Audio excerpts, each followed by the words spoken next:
നമ്മുടെ രാജ്യം ഒന്നാകെ പാകിസ്ഥാനെ ഇവിടെ നിന്ന് തുടച്ചു മാറ്റുകയാണ്. ചില വേരുകൾ ഭാരതത്തിൽ അവിടെ ഇവിടെയായിട്ട് പാകിസ്ഥാൻ്റേത് കിടപ്പുണ്ട്. അതാണ് തുടച്ചു മാറ്റുന്നത്. ജമ്മു കാശ്മീരിലെ ഭീകരാക്രമണം ഉണ്ടായ അടുത്ത ദിവസം തന്നെ ഭാരതത്തിൽ എവിടെയും ഉണ്ടായിരുന്ന പാകിസ്ഥാനികളെ 48 മണിക്കൂറിനുള്ളിൽ രാജ്യം വിട്ടുകൊള്ളാൻ താക്കീത് കൊടുക്കുകയും 48 മണിക്കൂറിനകം എല്ലാറ്റിനെയും തൂത്തു പറക്കുകയും ചെയ്തു എന്നുള്ളതാണ്. അങ്ങനെ ശക്തമായ തിരിച്ചടിയാണ് പിന്നീട് അങ്ങോട്ട് കൊടുത്തത്. ഓപ്പറേഷൻ സിന്ദൂറിൻ്റെ ഭാഗമായിട്ട് തന്നെ ലോകം പോലും വിറയ്ക്കുകയും നരേന്ദ്രമോദിയെ നമിക്കുകയും ചെയ്തു എന്നുള്ളതാണ്. അങ്ങനെ പാകിസ്ഥാൻ എന്നുള്ള ഒരു വാക്ക് പോലും രാജ്യത്തിനകത്തുണ്ടാകാൻ പാടില്ല, ഒരു ബോർഡ് പോലും. അങ്ങനെ വളരെ കർക്കശമായിട്ട് പോകുമ്പോൾ ഇതാ ഈ കൊല്ലം ജില്ലയിലെ കൊല്ലം പത്തനംതിട്ട ജില്ലകളുടെ അതിർത്തി ഗ്രാമമായ കുന്നത്തൂരിൻ്റെ ഒരു പാകിസ്ഥാൻ മുക്കെന്ന് പറയുന്ന ഒരു സ്ഥലമുണ്ട്. ഔദ്യോഗികമായി പാകിസ്ഥാൻ മുക്കെന്നാണ്. അത് ബസ് ബോർഡ് വെച്ച് പോകുന്നതും പാകിസ്ഥാൻ മുക്ക്. അവിടെ എത്തുമ്പോൾ കണ്ടക്ടർ വിളിച്ചു പറയും പാകിസ്ഥാൻ മുക്ക് ഇറങ്ങാനുണ്ടോ. ബസ്സിൽ കയറുന്ന യാത്രക്കാരും ഒരു പാകിസ്ഥാൻ മുക്ക്, 2 പാകിസ്ഥാൻ മുക്ക് എന്ന് പറയാറുള്ളതും ഏവർക്കും അറിയാവുന്ന കാര്യമാണ്. ആ പാകിസ്ഥാൻ മുക്കിനെയാണ് അവരവിടെ നിന്ന് മാറ്റാൻ തീർച്ചപ്പെടുത്തിയിരിക്കുന്നത്. ഏതാണ്ട് 5 പതിറ്റാണ്ടിലേറെയായി ഈ സ്ഥലം ഇങ്ങനെ അറിയപ്പെടാൻ തുടങ്ങിയിട്ട്. കൊല്ലം പത്തനംതിട്ട ജില്ലകളുടെ അതിർത്തി ഗ്രാമമാണ്. പല ബസ്സുകളുടെയും ബോർഡുകളിൽ ഈ പേരുകൾ ഉണ്ടെന്നുള്ളതാണ്. ഐവർകാലയ്ക്കും കടമ്പനാടിനും ഇടയ്ക്കുള്ള പ്രദേശമാണ് ഈ പാകിസ്ഥാൻ മുക്ക്. അതുകൊണ്ട് അവർ പഞ്ചായത്ത് ചേർന്ന് തീർച്ചപ്പെടുത്തി ഈ സ്ഥലത്തിന് ഇനി അതിൻ്റെ ഔദ്യോഗിക നാമം ഐവർകാല എന്നായിരിക്കും. ഇനി പാകിസ്ഥാൻ എന്നുള്ള ഒരു വാക്കുണ്ടായിരിക്കില്ല. ഒരു കാലത്ത് നമുക്കിത് വലിയ കൗതുകമായിരിക്കും. കേരളത്തിലോ പാകിസ്ഥാൻ മുക്ക്? കേരളത്തിൽ ചൈന മുക്കുണ്ട്. പത്തനംതിട്ട ജില്ലയിലെ കോന്നിയിൽ ഒരു ചെറിയ ജംഗ്ഷന് ചൈന മുക്ക് എന്ന പേരിലാണ് അറിയപ്പെടുന്നത്. അതിൻ്റെ പിന്നിലുള്ള കഥ എന്ന് ചോദിച്ചാൽ, ജവഹർലാൽ നെഹ്റു ഒരിക്കൽ കേരളത്തിൽ വന്നപ്പോൾ തെരഞ്ഞെടുപ്പുമായി ബന്ധപ്പെട്ട് കോന്നി പ്രദേശങ്ങളിലൂടെ സഞ്ചരിക്കുമ്പോൾ അന്ന് കമ്മ്യൂണിസ്റ്റുകാർ ജവഹർലാൽ നെഹ്റുവിൻ്റെ സന്ദർശനത്തെ എതിർത്തുകൊണ്ട് അവിടെ ആ ജംഗ്ഷനിൽ കൊടിതോരണങ്ങൾ കൊണ്ട് നിറച്ചു. ചുമന്ന കൊടി കൊണ്ട് നിറഞ്ഞു എന്നുള്ളതാണ്. ജവഹർലാൽ നെഹ്റു അതുവഴി കടന്നു പോയപ്പോൾ ചോദിച്ചു, ഇതെന്താണ്, ചൈനയാണോ എന്ന് ചോദിച്ചു. അതിനുശേഷമാണ് അവിടം ചൈന മുക്ക് എന്നറിയപ്പെടുന്നത്. ഇപ്പോഴും ബസ്സിൽ ബോർഡ് വെച്ച് പോകുന്നതും ചൈന മുക്ക്, കണ്ടക്ടർ ബസ് നിർത്തി ചോദിക്കുന്നതും ചൈന മുക്ക് ഇറങ്ങാനുണ്ടോ എന്നുമാണ്. താമസിയാതെ ചൈന മുക്ക് എന്നുള്ള പേരും മിക്കവാറും അവിടെ നിന്ന് മാറും. ഇവിടുത്തെ കുറേ വലിയ കമ്മ്യൂണിസ്റ്റ് ജീവികൾക്കൊക്കെ, അതായത് സഹാവ് എം എ ബേബിയെ പോലുള്ളവർക്കൊക്കെ ഹാലിളകാൻ തുടങ്ങുകയും ചെയ്യുന്നുള്ളതാണ്. കോന്നിയിൽ വേറെയും കൗതുകം ഉണർത്തുന്നതൊക്കെ ഉണ്ട്. വത്തിക്കാൻ സിറ്റി ഉണ്ട്, മോസ്കോ നഗറുണ്ട്, വിയറ്റ്നാം നഗറുണ്ട്. ഇതൊക്കെ സ്വാഭാവികമാണ്, നല്ലതാണ്. മൂന്നാറിലേക്ക് പോകുന്ന വഴിയിൽ അടിമാലി എന്ന് പറയുന്ന സ്ഥലത്ത് ഒരു കോളനിയിൽ ആ വീടുകൾ, ആ കോളനിയിലുള്ള വീടുകൾക്കൊക്കെ അവർ കൊടുത്തിരിക്കുന്ന പേരുകൾ തന്നെ ഓരോ രാജ്യത്തിൻ്റെ പേരാണ്. ബ്രസീൽ, ഇറ്റലി, ജർമ്മനി, ഫ്രാൻസ്, ഇങ്ങനെ പോവുകയാണ്. ദുബായ്, കുവൈറ്റ് എന്ന് വെച്ചാൽ അവിടെ കഴിയുന്ന അവരെല്ലാവരും തന്നെ ഇസ്രായേൽ ആയാലും ഇറാൻ ആയാലും വലിയ സൗഹാർദ്ദത്തിൽ കഴിയുന്നതാണ്. ഇത് ഏതാണ്ട് 90കളിലെ കുവൈറ്റ് വാർ സമയത്താണ് ഇങ്ങനെ ഒരു സംഭവം പുറത്തറിയുന്നത് തന്നെ.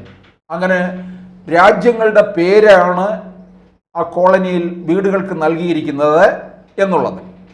അപ്പോൾ എന്തായാലും കേരളത്തിൽ ഇതിപ്പോൾ വളരെ ശക്തമായിരിക്കുകയാണ്.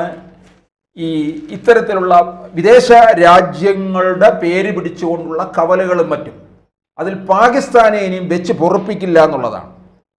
അത് ഏറ്റവും പ്രധാനമായിട്ട് മറ്റൊരു കാര്യം വരുന്നത്, ഓപ്പറേഷൻ സിന്ദൂർ തന്നെ മദ്രസ പാഠ്യപദ്ധതിയിൽ ഉൾപ്പെടുത്താൻ തയ്യാറെടുത്തിരിക്കുകയാണ് ഉത്തരാഖണ്ഡിലെ മദ്രസ ബോർഡ്.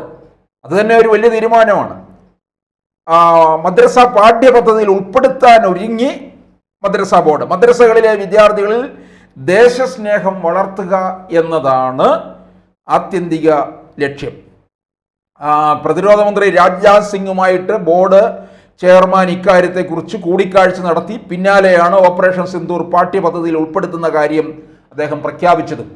ഇത് മദ്രസയിൽ മാത്രമല്ല, മദ്രസ പാഠ്യപദ്ധതിയിൽ മാത്രമല്ല ഉൾപ്പെടുത്തേണ്ടത്, ഇത് രാജ്യത്തെ എല്ലാ ക്ലാസ്സുകളിലെയും കുട്ടികൾ ഇത് അറിയേണ്ടതാണ്. അത് ചരിത്രത്തിൽ രേഖപ്പെടുത്തേണ്ടത് തന്നെയാണ് ഓപ്പറേഷൻ സിന്ദൂർ എന്നുള്ളത്. അപ്പോൾ നോക്കണം, പാകിസ്ഥാൻ എന്നുള്ള പേര് ഇവിടെ നിന്ന് തുടച്ചു മാറ്റുന്നതും ഓപ്പറേഷൻ സിന്ദൂർ മദ്രസ പാഠ്യപദ്ധതിയിൽ ഉൾപ്പെടുത്താൻ ഒരുങ്ങി ഉത്തരാഖണ്ഡ് മദ്രസ ബോർഡ് കേന്ദ്ര ഡിഫൻസ് മിനിസ്റ്ററുമായിട്ട് ചർച്ച ചെയ്തതും ഏറ്റവും പ്രധാനപ്പെട്ട കാര്യം തന്നെയാണ്. അപ്പോൾ മനസ്സിലാക്കണം, രാജ്യമെമ്പാടും പാകിസ്ഥാനെതിരെയാണ് പൊരുതിക്കൊണ്ടിരിക്കുന്നത്. അപൂർവമായിട്ടുള്ള ചില അവിടെ ഇവിടെ ഒറ്റപ്പെട്ട ചില രാജ്യദ്രോഹികൾ ഉണ്ടെന്നുള്ളതാണ്. അവരെ നമുക്ക് മാറ്റി നിർത്താം. അത്തരത്തിലുള്ള രാജ്യദ്രോഹികളൊക്കെ തന്നെ ഈ സ്ഥലങ്ങളുടെ പേര് വെട്ടിക്കളഞ്ഞതുപോലെ ആ രാജ്യദ്രോഹികളെയും ഇവിടെ നിന്ന് വെട്ടിക്കളയുന്ന ഒരു സാഹചര്യം ഒരു കാലം ഉണ്ടാകും എന്നുള്ളതും ഉറപ്പാണ്. എന്തായാലും പാകിസ്ഥാൻ മുക്കിൻ്റെ പേര് മാറ്റുന്നു എന്നുള്ളത് മറ്റു പത്രങ്ങളൊന്നും ഞാൻ വലിയ വാർത്തയാക്കി കണ്ടില്ല. ദേശാഭിമാനിയിൽ ഒരിക്കലും ഇതൊരു വാർത്തയാകത്തില്ല. അതുപോലെ തന്നെ ഓപ്പറേഷൻ സിന്ദൂർ മദ്രസ പാഠ്യപദ്ധതിയിൽ ഉൾപ്പെടുത്താൻ ഒരുങ്ങുന്നതും അങ്ങനൊരു വാർത്ത മറ്റു പത്രങ്ങളിൽ കണ്ടില്ല. പക്ഷേ ഇത് മദ്രസ ബോർഡ് തന്നെയാണ് തീർച്ചപ്പെടുത്തിയത്. മറിച്ച് NCERT വല്ലതും ആണ് ഇങ്ങനെ തീർച്ചപ്പെടുത്തിയതെങ്കിൽ ഉടൻ നമ്മുടെ ദേശാഭിമാനി പത്രം പോലുള്ളവർ എഴുതിയേന് ഇത് കാവ്യവൽക്കരണമാണ് എന്നൊക്കെ പറഞ്ഞ് എഴുതാൻ തുടങ്ങിയേനെ. ഏതായാലും അവർക്ക് അങ്ങനെ എഴുതാൻ ഇട കൊടുത്തില്ല. മദ്രസ ബോർഡ് കേന്ദ്ര പ്രതിരോധ മന്ത്രിയുമായി നടത്തിയ ചർച്ചയുടെ അടിസ്ഥാനത്തിൽ തന്നെയാണ് ഇത്തരത്തിലുള്ള കാര്യങ്ങൾ മദ്രസ പാഠ്യപദ്ധതിയിൽ ഉൾപ്പെടുത്താൻ തീർച്ചപ്പെടുത്തിയത്. മദ്രസകളിൽ പഠിക്കുന്ന കുട്ടികൾ ദുഷ്ടരാജ്യമായ പാകിസ്ഥാന് ഭാരതം നൽകിയ തിരിച്ചടിയെക്കുറിച്ച് അറിയേണ്ടത് ആവശ്യമാണെന്നാണ് ഈ മദ്രസ ബോർഡ് ചെയർമാൻ പറയുന്നത്. മദ്രസകളെ മുഖ്യധാരയിലേക്ക് കൊണ്ടുവരാനുള്ള അവരുടെ ഒരു ശ്രമം കൂടിയായിട്ടാണ് ഇത് പാഠ്യപദ്ധതിയിൽ ഓപ്പറേഷൻ സിന്ദൂർ ഉൾപ്പെടുത്തുന്നത് എന്നാണ് പറയുന്നത്. ഓപ്പറേഷൻ സിന്ദൂർ എന്താണെന്നും എന്തുകൊണ്ട് ആവശ്യമാണെന്നും ഞങ്ങൾ കുട്ടികളെ പഠിപ്പിക്കും എന്ന് പറയുന്നുണ്ട്. പഹൽഗാമിലെ നിരായുധരായ സഹോദരങ്ങളെ കൊലപ്പെടുത്തിയവരെ പാഠം പഠിപ്പിക്കേണ്ടത് ആവശ്യമാണെന്നുമാണ് മദ്രസ ബോർഡ് പറയുന്നത്. അപ്പോൾ മദ്രസ ബോർഡിൻ്റെ ഈ തീരുമാനം ഒരുപക്ഷെ ഉത്തരാഖണ്ഡിൽ മാത്രം ഒതുങ്ങാൻ പാടില്ല. അത് രാജ്യമെമ്പാടും തന്നെ അത് മദ്രസകളിൽ വരണം. മദ്രസകളിൽ മാത്രമല്ല, പൊതുവിദ്യാഭ്യാസത്തിൽ, മറ്റ് മുഖ്യധാര പൊതുവിദ്യാഭ്യാസത്തിലും താഴ്ന്ന ക്ലാസ്സുകളിൽ കർശനമായിട്ടും ഉയർന്ന ക്ലാസ്സുകളിൽ അതിൻ്റേതായ രീതിയിലും വരണം എന്നുള്ളതാണ്. അത് രാജ്യത്തിന് ഏറ്റവും നല്ലത് തന്നെയാണ്. അതുപോലെ ഇത്തരത്തിലുള്ള കാര്യങ്ങളൊക്കെ തന്നെ വരണം. ഇങ്ങനെ കേരളത്തിൽ പാകിസ്ഥാൻ മുക്കെന്ന് പറയുന്ന ഒരു സ്ഥലമുണ്ടായിരുന്നു. അതും ഈ സംഭവത്തെ തുടർന്നാണ് മാറ്റിയത്.